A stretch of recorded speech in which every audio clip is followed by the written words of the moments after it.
Welcome to the Bombshell Business Podcast, where driven women in business learn how to become more bold, brave, and unwaveringly confident.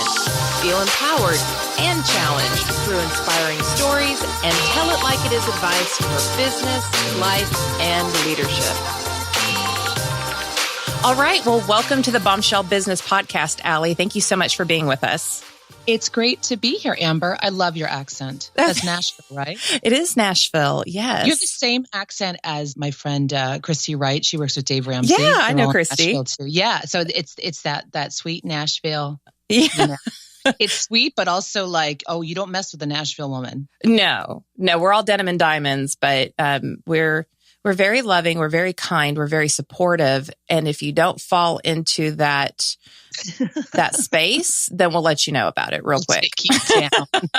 We will take you down. We will take you down. We don't take kindly to unkind people. So speaking of kind people, you have just taken your entire career and dedicated it to the success of others. So first, thank you so much for what you do for women and beyond. And I'd like to really just dive in there. I know a little bit about your story and where you started back in the beginnings of internet marketing. But can you called take the 90s, right? When we got so excited when you heard you've got mail, now we're like, oh my gosh, I have so much mail. So can you take us back there and just walk us through your entrepreneurial moment with the interwebs? Yeah, it's interesting. You know, when you say and thank you, when with the gratitude you just expressed for kind of me doing what I do, I'd like to say it came from this big mission or vision I had, but it was really kind of stepping into who I realized I was. And in my 20s, I got out of college and was very just blindsided by realizing how crappy it was to have a job, how I had all these skills, and I know I was pretty talented at a few things, and there was just no way I was going to fit in anywhere. And my last job was at this little ad agency in New York. And I loved it because it was like 10 people. The bosses were always gone. I kind of just started taking over and running the place because I cared. So I'd be doing everything from, working on a client project to saying, the clients are coming Monday. We have to clean this place up. And I just liked that mentality. I always had kind of that ownership. My awareness changed, though, when I was getting to know some of the freelancer guys there. They'd come in and out in their own schedule. They're tan from the Hamptons. They do little work. And I saw one of their invoices. And I'm like, Eric, how do you do this freelancing thing? And he said, well, you probably can too. A lot of small agencies hire freelancers because they don't have full-time copywriters or project managers. He said, you're in the city of advertising. You could probably get some gigs. And I literally quit within 4 weeks. I don't recommend this to anybody. I'm not saying this is how you should do it, but I was so excited. I don't know if you felt that way, if you're listening right now, like you were just so excited about that new idea that you just knew somehow it was going to be okay. And you couldn't tolerate any alternative other than that path. Like it was going in and there was one bathroom. It was like 8 men. Yeah, I don't need to say anymore. It was just like, a shit show. So I got out of there. And I didn't know how to get clients though. So, I went to the networking meetings. I got a few referrals. But the turning point for me was, you were laughing about it earlier, but when someone handed me that AOL CD, man, like game changer. Oh my gosh. It was just a whole different world. And I remember then thinking, this is going to change how people spread the word about their services. And I started a little email newsletter, honestly, with 10 people that included my parents and my cat. And from there, I grew it in my AOL address book. This is how I just did it. I didn't know it was, going to be a train wreck. Cam scan. Yeah. You get later I had to get a real, listserv, we called it and all that. But the point was like getting out the message. And I started to get clients from this newsletter. And, I'm going to fast forward a bit because the story takes some detours, but really, what I started to do was just listen for questions people were asking me. They're saying, how do you do this email newsletter? I'm like thinking, gosh, I don't even know, everything about this, but I could show you what I'm doing to get clients, what I've figured out. And I started teaching what I knew. I put up I literally found and bought an ebook on how to sell ebooks online. I learned HTML code.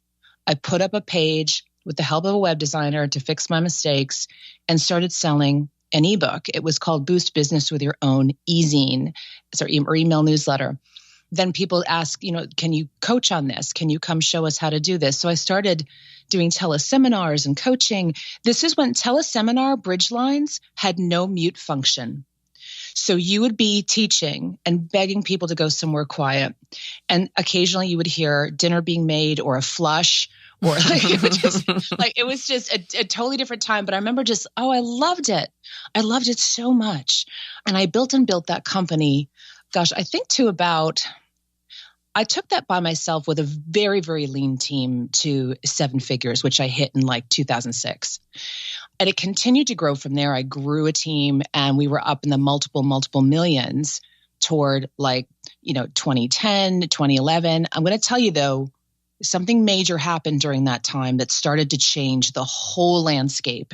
And you all may be able to guess, it was about 2007, 2008, when everyone started getting on market crash and even more social media. Oh yeah, sure. Social media is actually, which, if you were marketing heavily before that and then started to see what happened a few years after social media came out, it suddenly leveled the playing field where anyone could come in, start copying your website, put something up, sell it. I'm preaching the choir here. The shysters have all emerged. Yeah, they didn't have to sit there and build the page and figure out what they were doing and teach good stuff. And I'll tell you, I didn't see it for as soon as I should have. And I remember there was a day that my team came to me and said, we're having a problem. And I said, what? And this was probably 2011. And I'm running these huge programs. We have thousands of people. I have a team of 20 people. It was awesome. Don't get me wrong. But this was the wake up call. They said, we're getting questions what the difference is with your trainings versus that girl with the really cool videos that she dances in.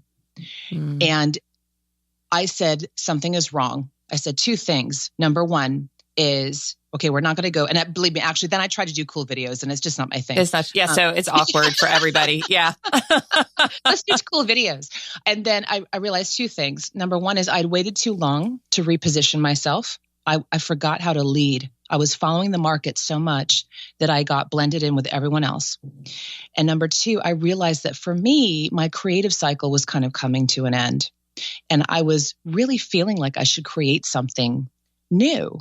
And that leads to a whole other chapter, finally meeting the right guy in 2012, having these beautiful twins, wanting to change my company and get back to really what I wanted in the first place, which was a lot of freedom and a lot of impact in a high net business. So a lot of topics I loaded in there, but it's been what a long, strange trip it's been. And I have to tell you that I'm just in a great place now. I work with 7 and 8 figure clients. I run workshops. I do, it's a very simple model, but it's bringing me so much joy right now as I'm building a new business on the back end behind the curtain, which I'm probably ready to reveal next year. All right. That's all exciting.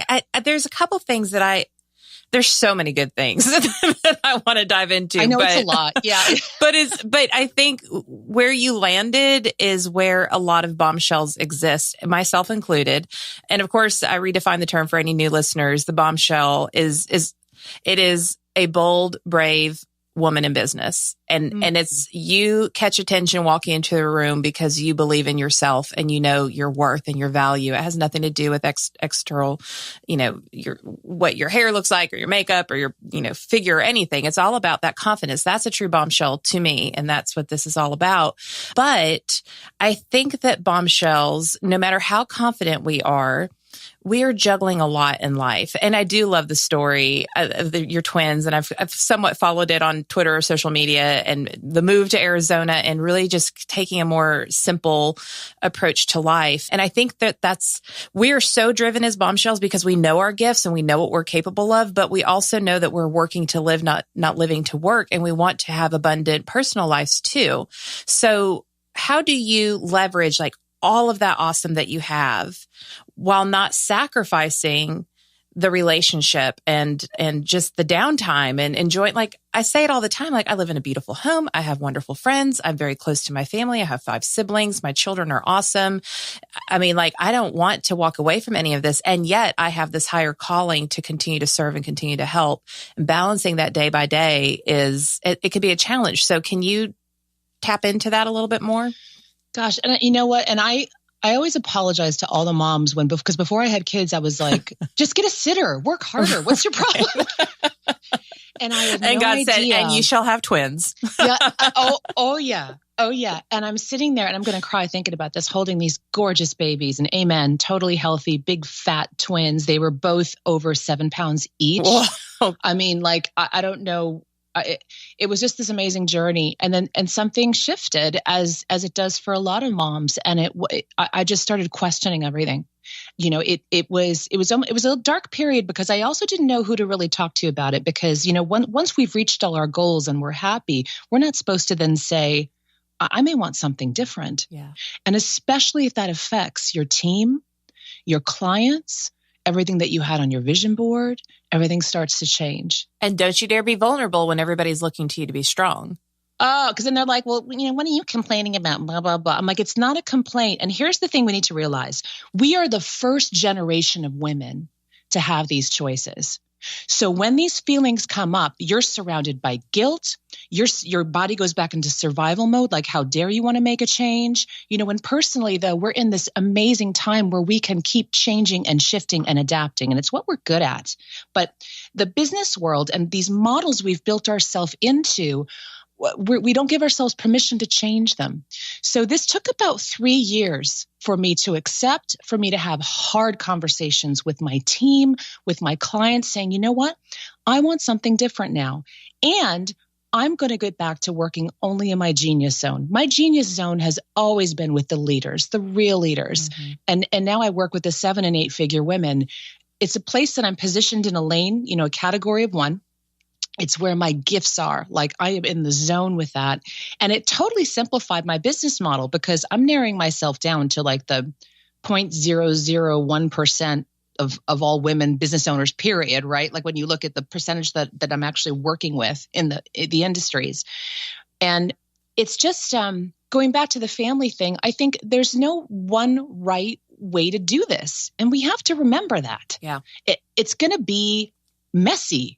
It's going to be a new adventure for everyone. And I know for me, we've even vacillated. I just want to talk about, you know, getting support too. We vacillated between when I brought those babies home, I'm like, we don't know what we're doing. Let's get all the help we can afford. We had amazing women showing me what to do, helping me learn how to get them to sleep and all this stuff. And then there was a moment I woke up and I said, I want everyone out of my freaking house. I'm sick of these people. Like, I want my privacy. I want to walk around my underwear.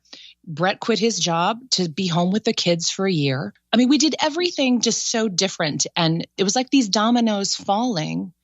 And as those dominoes started to fall, it liberated me. And you know, that having that courage, it may sound silly, but it really was that word, to then dismantle everything I had built to rebuild the new Allie Brown that I was becoming.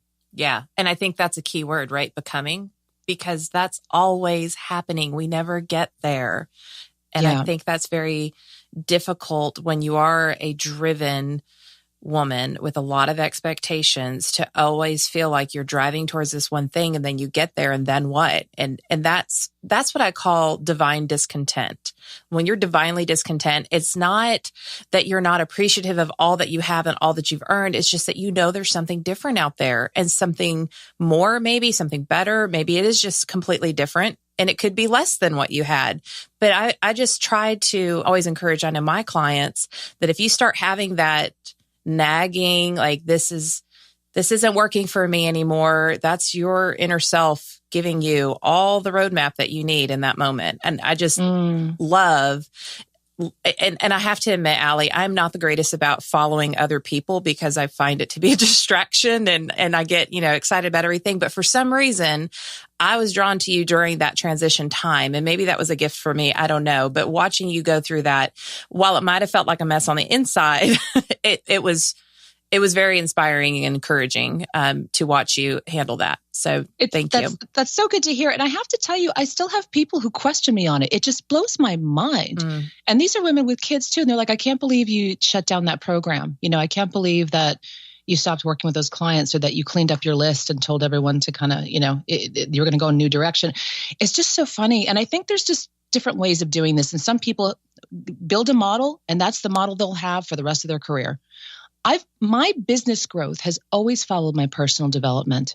And it was hard for me once I got locked into a structure and a model to then realize that I could change it. It's an interesting time we're in. So if you're listening right now, those formulas are great for building your business. Thank goodness there's all these formulas and out there. You can model great stuff, get the coaching and advice you need. But there's going to be a point that you want something different. And that's when you are going to create your own model. And that takes courage. Mm-hmm. So do you do that with your 7 and 8 figure clients? Are you helping them reshape what their expectations are for their business based on their own unique needs? It is the number one thing we work on when they come in the door, and they don't realize it. I guess now they will. Spoiler alert. What's interesting is they've built very successful businesses when they come in, but I poke at it and I warn them. I said, I'm going to poke at everything. We're going to take a stick and turn it over and poke at you. I'm poking at you, how you feel about things. We're going to poke at the net of things. Are you actually making net? Ladies, there's a word called net. Mm-hmm. I'm sure Amber's a fan. Mm-hmm. I am. Okay. What are you banking and bringing home for your babies? That's the part that pays the bills. It pays the bills. That's what you're bringing home for your babies. You need to put, none of us are getting younger. We need to be banking more, putting more away. You need that net as high as you can get it. There's times when you don't want to focus on net as much if you're building something for acquisition or, there may be a certain point you're trying to grow revenues to be recognized. I get that. But really, so many people take their eyes off the ball.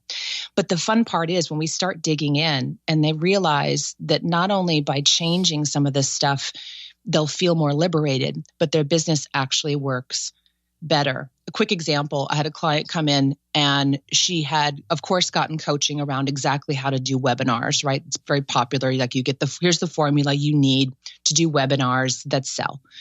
And man, she had this thing down to the T. She had followed every step that this person had given in their course. And I said, how is this doing? It just feels very stiff for you because she's a very just free-flowing, like high concept leader. She said, it just feels like crap. I don't even like doing these things. And she just started going off. And I said, why don't we rework this to be more organic? So they're really feeling your energy in this because it's really her passion that needs to come through more. And so we worked out just a different, on the spot, we just worked it out into like more of a 5-part simple method. I said, let's see how this goes. And it was her best performing webinar ever. And I can't tell you it was exactly the formula that did it, but I know it's also how she felt about it that shifted. And this is when you're moving into that place of genius where some of it can't even be explained, but it's like your power is then the dial is turned up all the way. And, of course, we're looking at numbers. We're looking at the structure of things, a lot of the practical things with the team and growth and lead gen. But really, there's this like unlocking when you're kind of shedding some of those chains that to me, you could tell it's the most exciting part of the process for me. Yeah, absolutely. So you do tend to always be the opposite of most coaches and consultants out there. How do you approach, because I've got a lot of listeners who are not at that level, but they aspire to be at that level. So what type of coaching, anti-coaching, maybe I should call it, would you give our listeners today? Well, look, like I said, when you're starting out, you want to model some things. I don't think I need to even say that the copying is so rampant right now. I think a lot of people don't even understand what they're doing sometimes when they do that. They just haven't seen this stuff before, so they start doing that. But really, look at where, instead of you blending in with everybody, where can you become a category of one? Where could you be untouchable in what you do? And it's not just niching. It's really your positioning in being the best at something, or how you speak about something, or maybe opinions you have on something. People are scared of the word niching because it feels small.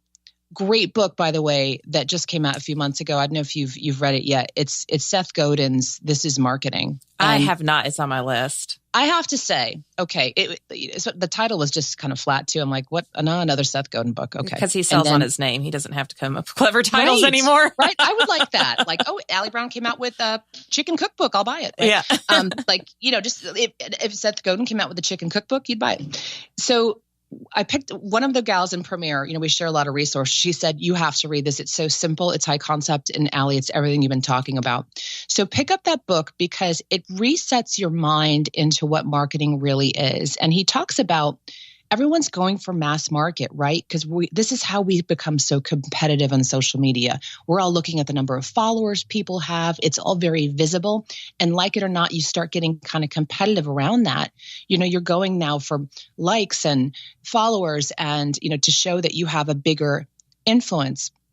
And he talks about instead smallest viable market in that, where can you jump in and just be absolutely juicy and it would just work perfectly. Like you may even know right now, but you feel like it's not enough.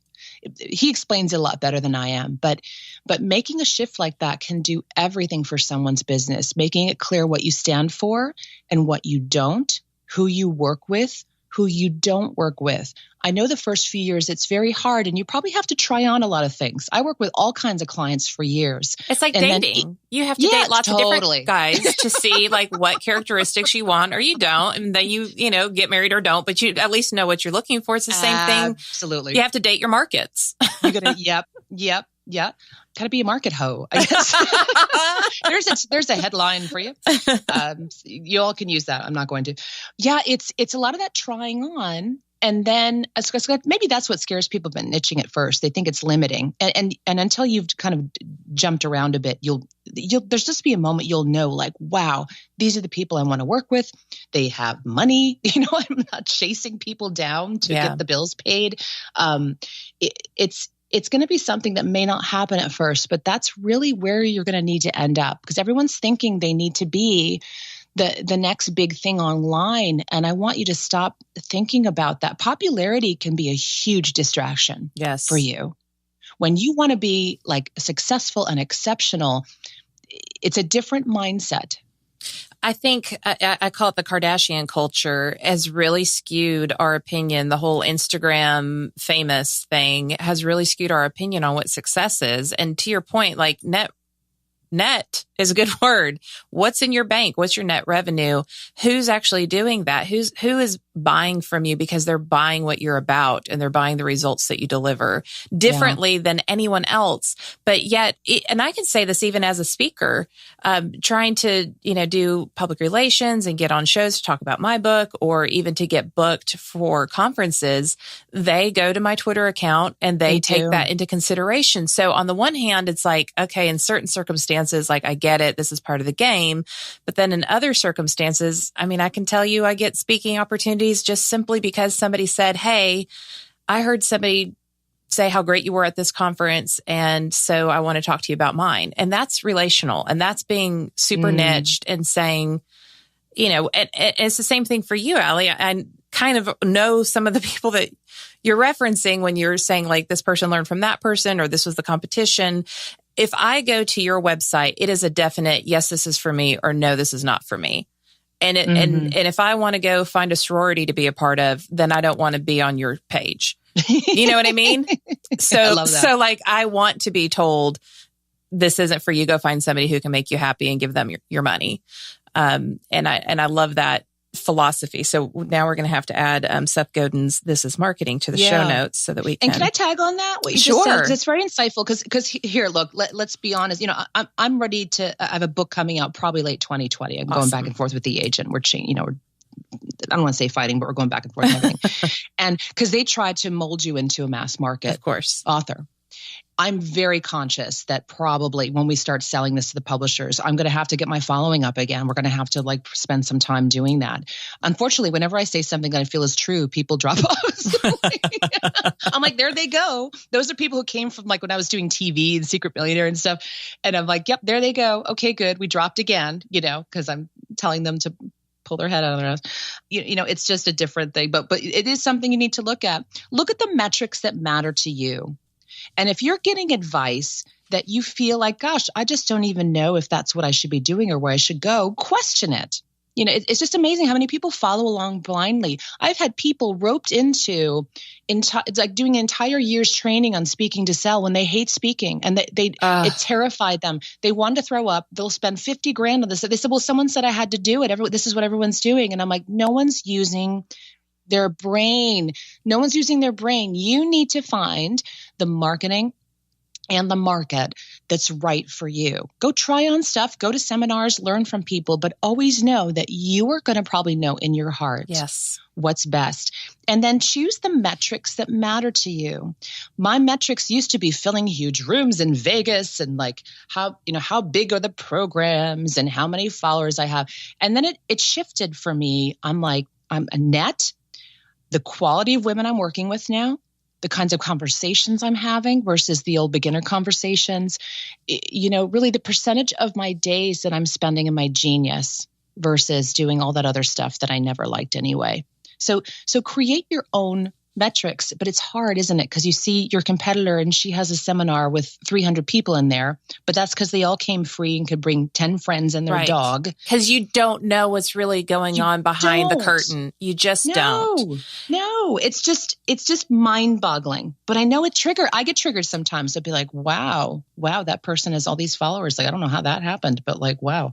But do they convert? Do those followers convert? Exactly. This is just this weird state of the union right now in the evolution of our industry. Yeah, it really is.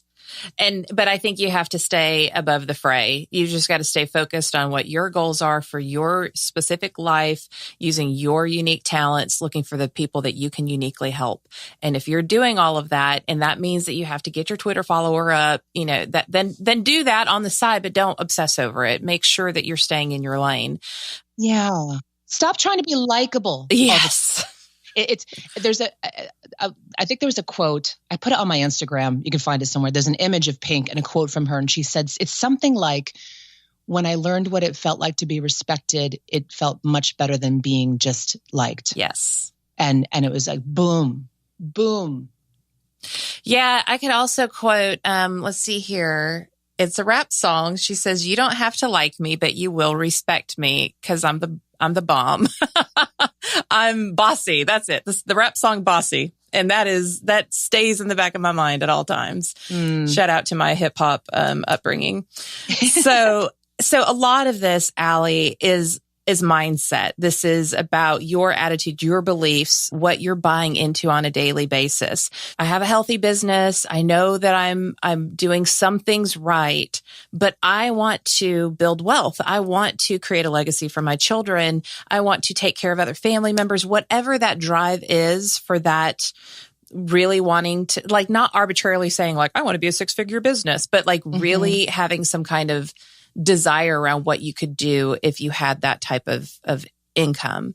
What is the mindset shift that somebody has to have to go from, I'm paying my bills, I'm getting by, I'm meeting payroll, or at least I don't have to get a job. What do you have to do to go from that mindset to 6, 7, 8 figure?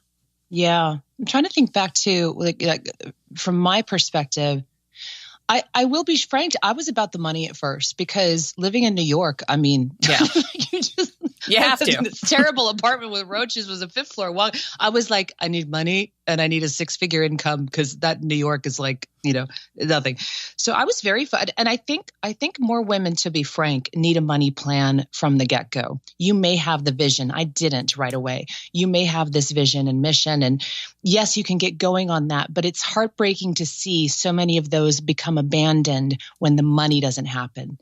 Money is power, and that's the fuel for what you want to do. So first, figure out the business model that's going to make you a solid income so you're out of that survival mode. I know for me, that big game, that juicy place didn't even come for me until I got a bit bored with what I'd created. So I think you need to go out and reach some goals. You may be better than I was at like working in a mission at the same time, but I remember always being just so engrossed in making things work and figuring things out. It didn't happen. The keys to the 7, because your question also was the 7, 8 figures, a few things. Number one is you've got to really drill down your numbers, especially if you can hit, let's say, low 6 figures. I see 2 places women get stuck a lot. One is, I'd say, around between 200,000 and 300,000, right? Because you could kind of get that with the clients and maybe a course or selling some core products to people. Like it's a place that people try to maybe, I don't know why they hover there, but they kind of do. And then the next place is like the high 6 figures, because typically by then they need to look at their model again. It's been a few years to get to that point, and that's when you need someone like me to roll up the sleeves, put on my glasses, or like Amber. It sounds like what I loved about your site when I saw it. I'm like, this woman is no BS. Like I could tell, like, you dig in there and really help people make these shifts in their company. And so you don't need another coach just giving you a formula. You need someone with real business experience to come in and say, okay, if we shut this part down and tweak this and change these numbers, and then, first you kind of unlock that, then you align it with, okay, where do you want to really take this? Let's have fun now. Let's look at where you want to really make this into something extraordinary that becomes what I call your iconic work. A great exercise that you can do at any time is, in the life coaching world, in traditional life coaching, I don't mean a lot of what you see today. I first learned this from Thomas Leonard, and he died in, I think, 2003, but he was really one of the first to talk about, I hate to even say law of attraction. They just kind of bastardized it, but what he talked about was so clear in aligning your work to your values. So look at, what are your values now? And, you could probably Google values exercise and find lists of things, but your values can change. And I remember, when I started my business, one of my top values was, making that money. That was like one of my top 3 objectives for the year. That was very important to me. The money's still there, but you know what popped in? Family. Yeah. That changed. And I always loved my family, my mom, dad, sister, brother. But honestly, I would never think of like working my life around them, or, they weren't like, like right in front of my face all the time. When I had these kids and then met Brett, I'm like, oh, this is now one of my top values. And I know if I'm starting to feel resentful about something, then I'm compromising a value. Yes. The reason I had such a freak out at that moment where I hit that wall with the business that it was doing amazing and I wasn't feeling good, is because my top value, though, and it's still funny to admit it, that is still higher than family, is freedom. Mm-hmm. So I always have to, alike. I always have to balance that. And that comes with a feeling of guilt when I look at Brett and say, I need to go away for 2 days by myself because I'm about to lose it or end up on the news. Like I need to leave the building and get my head around these dreams and plans I've had. And he's like, go, baby, go. Like he so gets me now. And I'll come back happier. Yep. I've had a little of my freedom time. Listen, and I know that may be a far fetch for many of you right now, but even if it's an afternoon at Starbucks that is unplanned and you sit there and do some reading and dreaming, anything like that will help. Lock the bathroom door and take a bubble bath and just pretend like you're all alone. I mean, pretend. You have to. Absolutely. Yeah. So that values, linking it into the values is a big game changer once you've reached that stable stage. I love that. And that's, I actually talk about that in the Bombshell Businesswoman, my book. And I believe there should be some links in that to different values assessments. So we'll put those in the show notes. Same thing for me. I was having a really difficult time. Things just weren't clicking for me, and it was fine externally, but internally I was a hot mess. And I actually had Paul Colaiani on the show. So there's actually an episode, we'll put that in the show notes too, where Paul walks through the values, I guess, trying to figure out like, okay, what's your first, your second, your third, and really putting a hierarchy to it. And he had done that with me just personally on the side. It's the Overwhelmed Brain is his podcast. And what we realized was that family was at the very top, and the things the activities that I was doing in my business to create income constantly were competing with family. And then freedom was another one. And I had I was doing a lot of one-on-one coaching, and I was tied to, and that's just not at all for my personality. I can do some of that, but that can't be my business model. That just doesn't work. And so we had to shift a lot of things to get me out of the yuck and into a more open space where I could really, you said a million times already, operate in my genius in a way that aligns with my values. And I thought I was very value driven before I went through that exercise. I was not. It was something that I talked about that I didn't actually practice and walk in. So it's a good check-in for everybody. I'd say every 2 to 3 years, minimum. Yeah. Things change. And, I don't talk about this a lot on the show, but in 2008, we lost my husband's youngest daughter. She was 11 years old.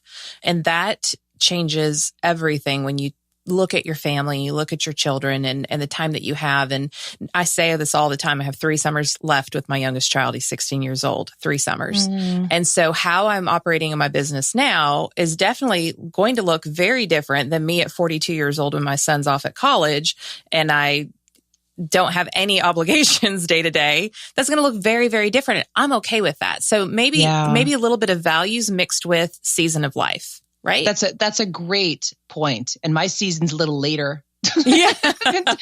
Because I had these kids a little later. They were a beautiful blessing. I didn't think I could have children. And so it was just very all lined up. And I think I honestly think it was just God's plan. I mean, it just happened too miraculously. It was just kind of wild. And, so when these things happen, when life events or God forbid a loss, I can't imagine. I'm still taking on what you shared. Yeah, this is why we have these lives. We can design, our businesses around our lives. And I think when we get on a track, sometimes we just forget we have that ability. Choice. You have that privilege. And in this country and all the privileges we have, you have the right to do that. And I think it's an absolute must when these life things happen. Yeah, absolutely. Well, Allie, we are coming to the end of the episode and I don't even know where to begin to pull out some of the things that were just the big ahas because you gave so much value. And I thank you for that. Is there anything that you just want to make sure that these women that are mothers and wives and maybe they're entrepreneurs, maybe they're entrepreneurs in business for some amount of years, but they have a lot of responsibility on them just in so many aspects. That's the typical bombshell. What sage advice from your vast experience would you leave with them today? Do you know actually what it is? It's something that is my saying for this year. You need more support than you think. Yes. And I mean in the business, but also personally. Yes. So a very quick story to wrap up because I think it's appropriate if that's all right. Absolutely. I had a client come in. She very quickly grew. She came in $500,000 and I'll work with people under that if I see there's like a tweak or two and we could really kick it up. It's a strong platform. She came in, pedal to the metal. We got this thing up to probably like 1.5 within 8 months because she had a solid platform going on, was just making some changes. She was just sounding a little funny on a few of the calls. And, sometimes I'll pry and then sometimes I won't. And then finally by the 3rd call, I'll just call her Mary. I'll say, Mary, is something going on at home or something you want to share with me? Because I just get this feeling like, no, I'm fine. It's all fine. And then finally one more call. And it was this breakdown and a flood of tears. And it was all the home stuff and family stuff. She had up-leveled her business. She had up-leveled her income. She had not up-leveled an ounce of support that she was getting at home. So literally she went on this profanity, and this gal never swore. And I just kind of was holding the phone away from my ear because she just was letting it all loose. She's just, she's like, I don't know what for dinner. And like, no, I'm leaving important phone calls to go pick up the kids. And you could tell like, she just had never had that conversation with the partner on, hey hubby, here's all the things I'm doing. I'm taking my business to the next level. What are some things that you can take on, or where can we get help with these? Because this is what I need. Men don't know what we need. That's right. And I think this will be good advice, even if you're not there yet. But really, this has been the best thing I really revisited in my marriage, was getting clear on asking for what I needed. Because it's been a few years of getting to know each other too, and all this. His babies came a little quick. A little cart before the horse, but was right, man. So take a deep breath, and just my theme is more than enough. Because what you think is enough is not enough. Right. We're always like, I can make that phone call, or I'm going to be down that way anyway. I'll stop at the grocery store, right? These things we do, the world desperately needs our voices right now. And it drives me crazy in our industries to see still this huge bro down. There's a lot of confidence out there with people who are not competent. Yes. If you're competent, you have a duty right now to raise your voice, to talk about what you stand for, to build a business that brings you money, and you can invest where you think that should go and take good care of your family. We're only going to need more money as we get older here. That's right. So it's just, you have that right in front of you. And you may need occasionally to just send your husband to get the rotisserie chicken. Okay. Yeah. That's the hurdle hizzle. That's how we do. It's always a balance. And this may sound like such a funny thing for me to end with, but it's really, if I could give one piece of advice to women of all levels of business, that would be it. More than enough support. More than enough support. I love it. I think that's a great way to end. Allie, thank you so much for being on the show and sharing your wisdom with us today. Oh, this has been great, Amber. Thank you so much for having me. All right, bombshells. Well, as always, go to amberhurdle.com/podcast with an S, and you'll find Allie's show notes there with all the good, juicy nuggets that she shared. Or you can, of course, go to the Bombshell Business app, available on iTunes or Google Play, and catch the show notes and the episode all there in one convenient place. And we will catch you on the next episode. Thanks for listening to the Bombshell Business Podcast. Visit amberhurdle.com for more resources like show notes, and check out thebombshellbusinesswoman.com to grab my book and download the free bonuses.